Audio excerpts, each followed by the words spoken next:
Мешіт жаратушы Алланың үйі, құлшылық һәм қоғамдық орын. Мешітте жамағатпен құлшылық жасау аса сауапты іс.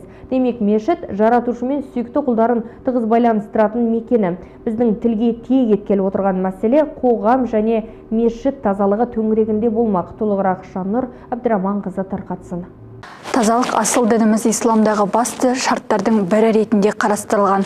Алла елшісі дін бұл тазалық деп өз үмітіне айтып кеткен. Ал өңірлік мешіттердегі намаз оқуға дайындыққа деген тазалыққа қаншалықты мән берілген, бірге анықтап білейік.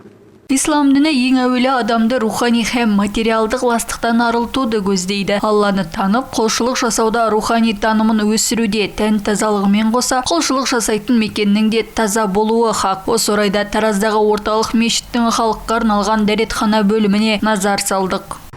Біздің қалалық дәретханамыз әрдайым осы жамағатқа, жалпы халыққа ашық.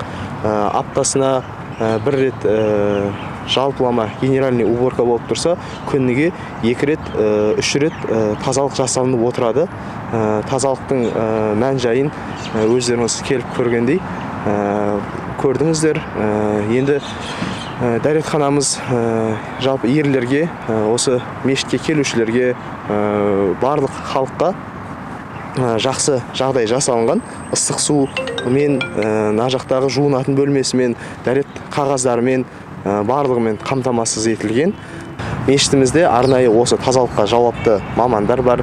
Әрдайым соның санитарлық жағын, жаңағы қолғап, жуғыш заттарын барлығын қарастырып, осында жетпеген нәрсесін барлығын толықтырып, уақытылы затын алып, осы тазалыққа жауапты мешітімізде де барлық мамандар жеткілікті.